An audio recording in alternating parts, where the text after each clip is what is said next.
પોતાની સજીત થયો, પ્રકૃતિથી વિભાજિત થયો અને અમારા લોકોને આજે પણ પાણી નથી મળતું, ત્યારે આ સરકારને હવે અમે કહેવા માંગીએ છીએ, અમારો સમાજ હવે અધિકારોની વાત કરે છે, અમારા અધિકારો તમે અમને આપો, સંવિધાનમાં જે અમને પ્રાવધાન છે, અમારી જતને પ્રોજેક્ટના નામે છીનવવાની વાત કરો છો, ત્યારે આ મંચ પરથી કહેવા માંગીએ છીએ, આંબા ડુંગરમાં જે 28 ગામોને તમે વિસ્થાપિત કરવા માટેનું જે ગેજેટ બહાર પાડ્યું છે, ત્યારે આ કવાંટની ધરતી પરથી ભારતીય જનતા પાર્ટીના તમામ નેતાઓને, એમના મુખ્યમંત્રીને, એમના નાયબ મુખ્યમંત્રીને આ મંચ પરથી કહેવા માંગુ છું, અમારા આંબા ડુંગર વાળાના એક પણ લોકોને તમે છંછેડશો, તે દિવસે આંબા ડુંગરના લોકો માટે અમે અમારું ધડ આપી દેવા માટે પણ તૈયાર છે, છેલ્લા શ્વાસ સુધી અમે લડીશું.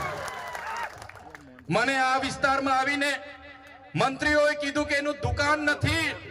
મંત્રીને ખબર હોવી જોઈએ, તમારા પ્રદેશના નેતાઓ, તમારા દિલ્હીના નેતાઓ મારા મંત્રી પદ માટે લાલ બિછામ બચાવીને ઉભા હતા, લાલ જાજમ પાથરીને ઉભા હતા.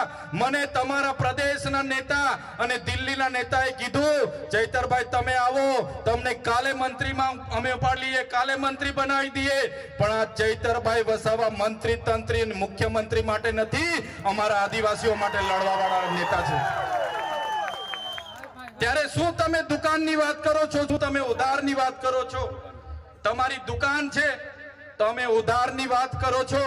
તમારી દુકાન છે તો તમારી દુકાનમાં અમારા લોકોના જે જાતિના, અમારા ઓરિજિનલ રાઠવાઓને આજે જાતિના પ્રમાણપત્રની તકલીફો પડે છે, તમે એમના પર 15 જાતના પુરાવા માંગો છો. આજે અમારા યુવાનો પોલીસની ભરતીમાં જાય છે, એમને કટઅપ 40 લઘુત્તમ માર્ક લાવવાની તમે પરિપત્ર બહાર પાડ્યો છે. જે ઉચ્ચ અભ્યાસ કરે છે એવા વિદ્યાર્થીઓ માટે તમે પોસ્ટ મેટ્રિક શિષ્યવૃત્તિ બંધ કરી છે, ત્યારે તમારું સરકારમાં કઈ ઉપજતું નથી અને તમે કવાંટમાં આવીને તમારી દુકાનની વાત કરો છો. આ એ ચૈતર વસાવા છે, આદિવાસી વિદ્યાર્થીઓને જે અભ્યાસ કરે એમને પોસ્ટ મેટ્રિક શિષ્યવૃત્તિ સરકારે બંધ કરી હતી. એ સરકારને ઝુકાવીને 460 કરોડ રૂપિયા અપાવવાની ફરજ પાડી એ ચૈતર વસાવા છે, તમારા જેવા માય કાંગલા નથી.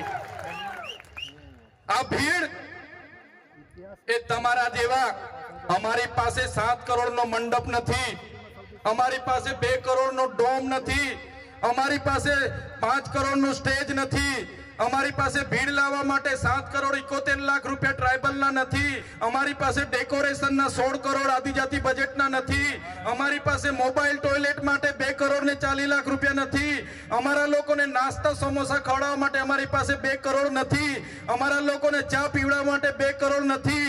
અમારા લોકો આ સ્વયંભૂ અહીંયા